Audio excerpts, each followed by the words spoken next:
is Anna from AMIGA. Hi! Germany is not only a nation of poets and thinkers, but also a country well known as one of the leaders in innovation and technical development. Germany's labor market is especially loyal for those who have education in mathematics, engineering, nature sciences and technology. We name them MINT-Berufe in Germany. The report on skilled workforce shortage of Chamber of Industry and Commerce in Bavaria shows the shortage on qualified personnel right now and in the future. 2019 was a year characterized through the highest demand on qualified workforce since the last 13 years. The times are changing, but the one fact is still true. There is a skilled workforce gap in Munich and in Germany that needs to be closed, also by means of international talents. But what MINT qualifications have the best chances on Munich labor market? Due to chamber forecasts, there will be the biggest demand on highly educated experts and specialists, much more than medium-skilled professionals. Higher academic education is worth it. And what about branches and professions that are going to be mostly needed in the next years in Munich? We know that Munich is a dynamic and fast-growing city, attractive for investors, founders, experts from all over the world. But as a lot of reports and researches show, the demand on IT specialists and as well as on professionals in building and other types of industries will only grow throughout the time. We asked different experts on how MINT professional can find a qualified job in Munich. And here is what they say. Let's go.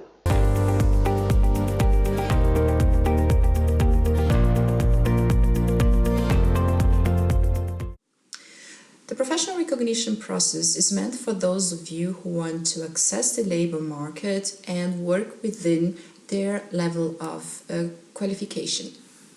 Here it's important to say that for some professions recognition is mandatory, for others it is voluntary.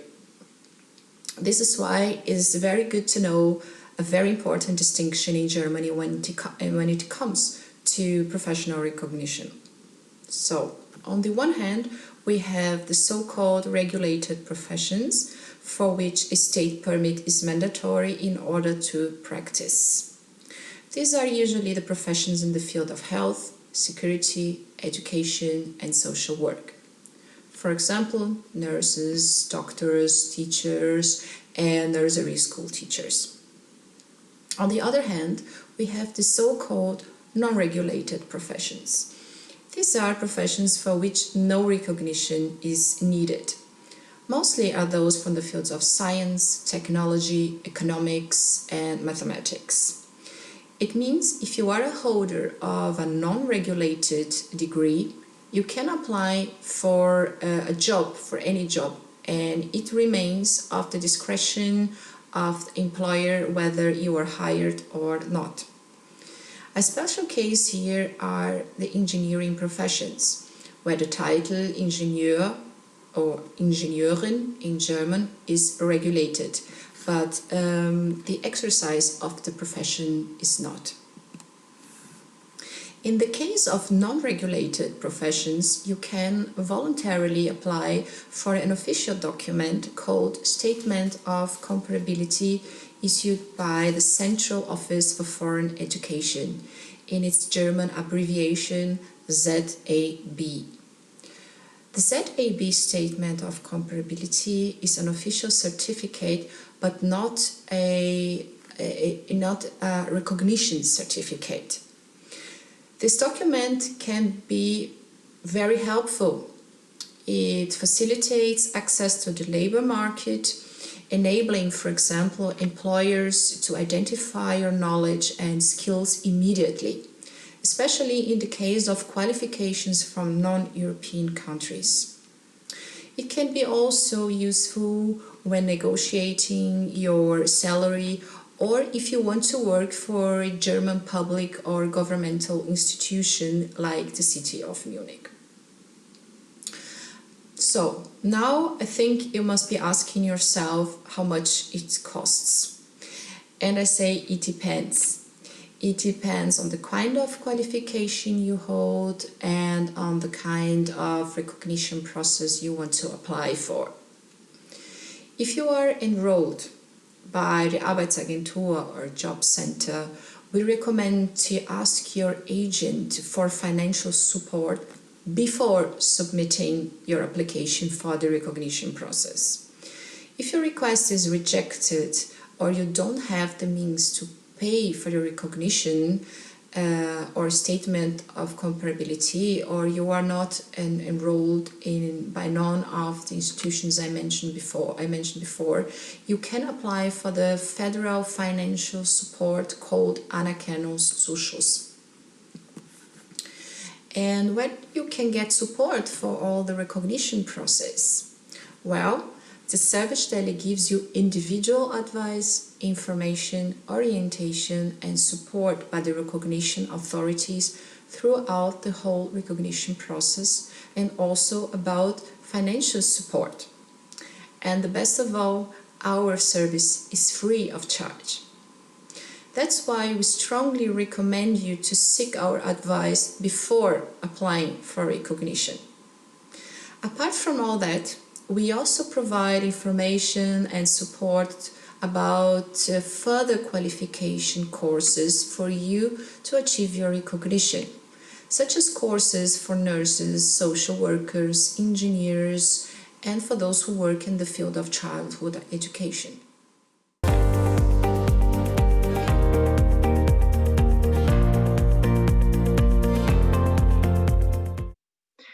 So when I was asked to do this session, I thought of some points that I do think are very important to consider when planning your next career steps for a job in Munich or in Germany. And I've thought about 4 points that I do think are very important. So to name them shortly, I think the first step is look for services. Second step is build a network. The third is start interviewing people. And the fourth is work on your German skills. And I will shortly describe you what I mean with these titles. So I think the first step for your future career path is to really look what services are there for you, because there might be more than you think. At university, you find a variety of services that could help you build a network for starting a career. So, for example, at TUM, we have a really great service for our students who are looking for a job. It's called Alumni and Career, and they would help you with any kind of question related to a job application. They offer great mentoring programs, and they offer events where you can really learn a lot about other people, about building a career path, and about the next steps to take. And most of these services that you will find are really free. So it's very useful to look at your own university, to look at services that are in Munich, and to take advantage of their services. Visit the events. Most of them are online now, of course, but there is still so much to discover, and I would highly recommend to take this step first. Then the second step that I thought of for this session would be to build a network. And I know that sounds quite hard, build a network. Well, most probably you already have a small network. Your friends are your closest network.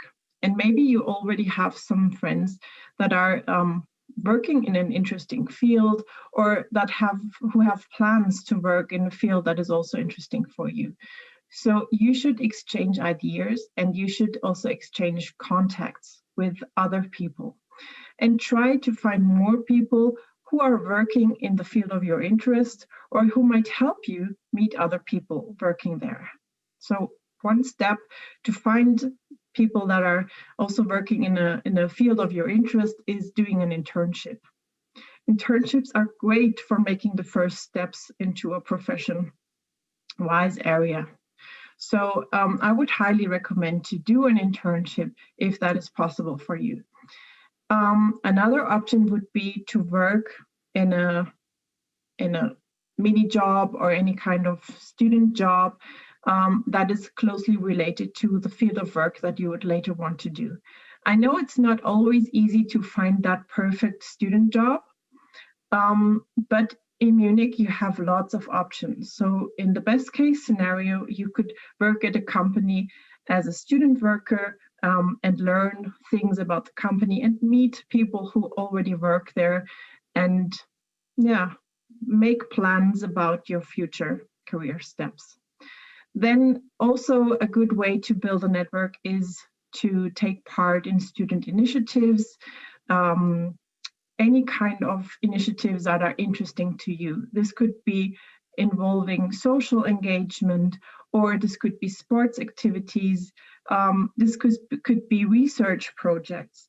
This could be any kind of interaction with other students of your university, because these are the people who also have big dreams about their careers. And all of this, building a network, leads to the third point that I think is very important. Start interviewing people about their plans, and if they already have a job, how they got there, because that is very important information for you. You can learn a lot from other people's experience. And talking to people about their job may be a little bit unusual in the beginning to interview people, but it will lead to so much more ideas for yourself, and it will lead to interesting talks with other people. So if you get in touch with someone and you think their profession is quite interesting, maybe just start to interview them about how they got there and what they would advise you. And I know it's quite a struggle to talk to someone you don't know, but for example, a mentoring program would offer you so many easy ways to talk to professionals. So here I would say again that TUM has a really great offer with mentoring programs where you can contact professionals in certain fields and ask them about their job and really start interviewing them. That will bring you so many new ideas. And so the last point that I wanted to talk about today is improve your German skills. I know that is quite a struggle because English is so convenient if everybody around you speaks English. But I can advise you that it is very helpful in Germany to have a good command of German, not only because it helps in daily life, but also if you look at your professional career, it will make a very good impression on your future employer if your German is quite good. And I know it's difficult to learn German if you are focusing on a topic in your master's, if you are in an international program and everybody around you speaks English. But still, it would be so helpful to improve your German skills. So I would suggest that you really try to interact with other Germans.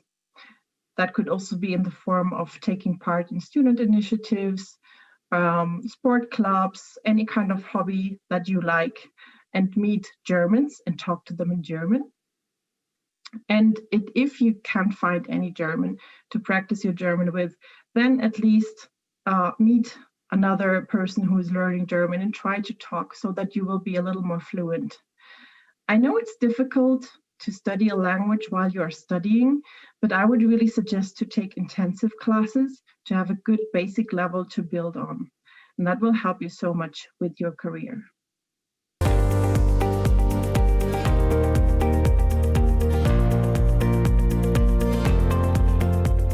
Hi and welcome to today's session. I'm having here Thomas Mammert and Philipp Leipold, and we will talk about the topic what an ideal MINT applicant needs to bring with him for a successful application. Right, thanks. So yeah, hi, thanks for having me. I'm very happy to be here. My name is Thomas.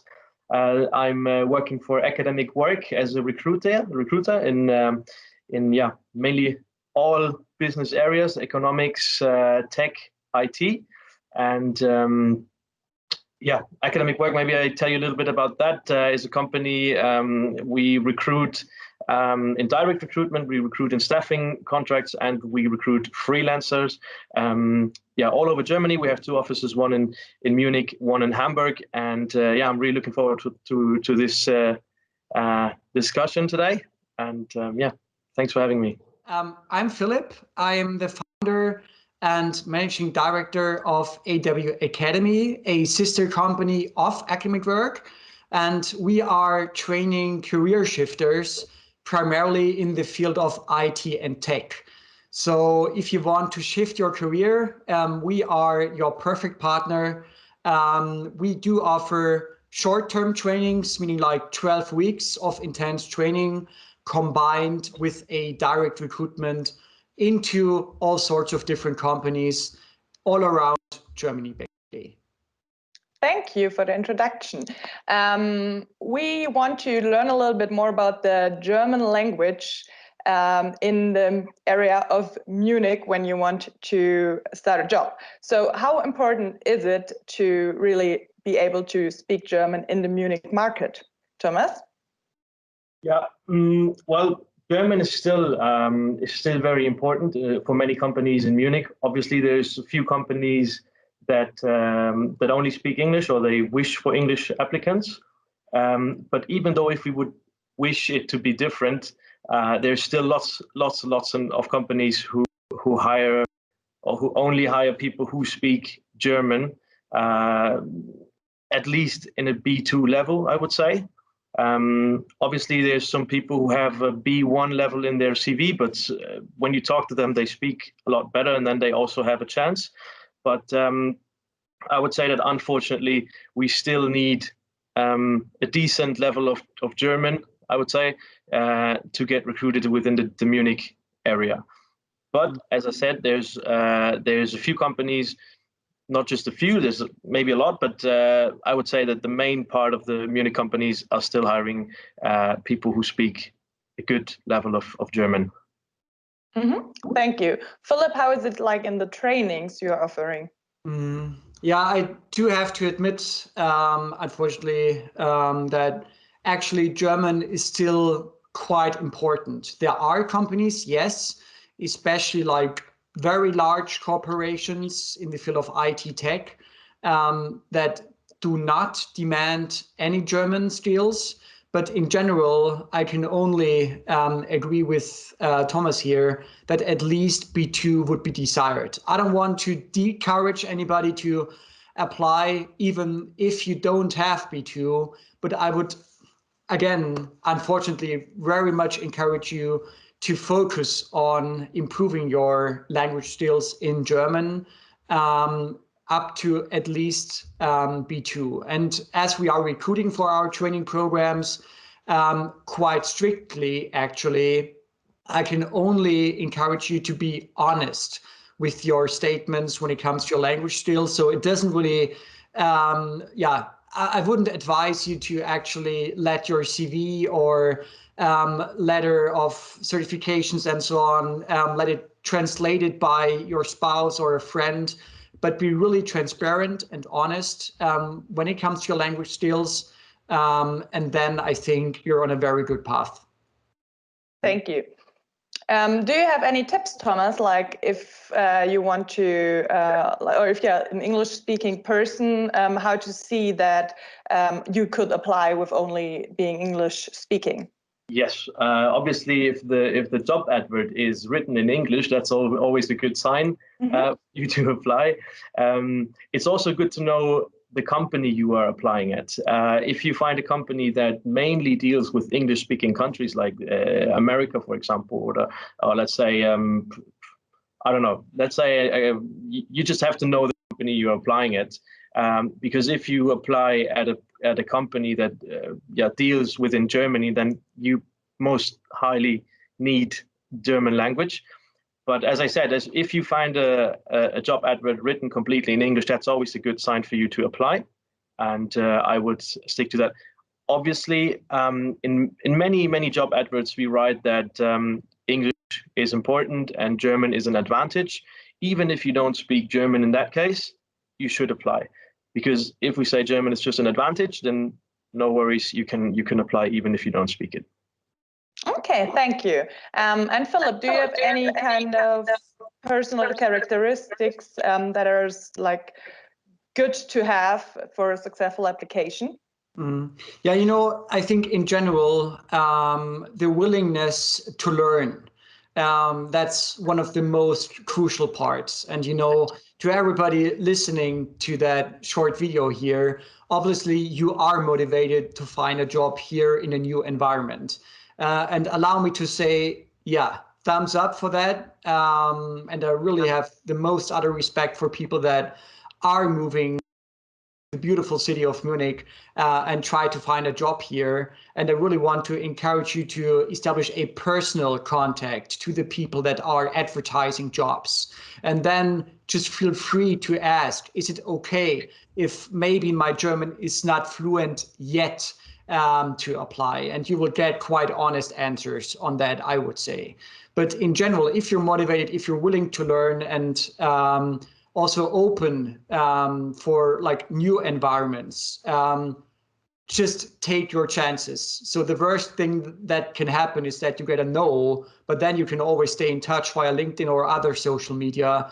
And maybe in just a few weeks or months time, you're gonna have enough of the language skills, because that's one thing that's so dynamic and that's kind of easy to improve and to change. So be courageous, look for the personal contact, and step by step, you have to be a little patient, I guess, but step by step, you'll go there.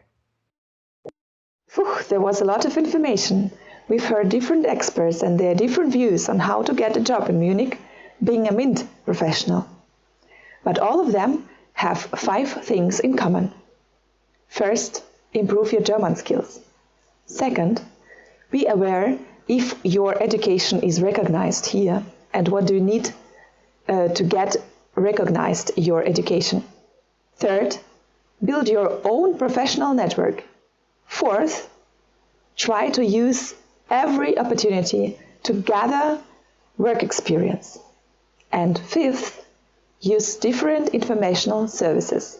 Project AMIGA and our cooperational partners are glad to help you to build career together. Together we will do it. Good luck.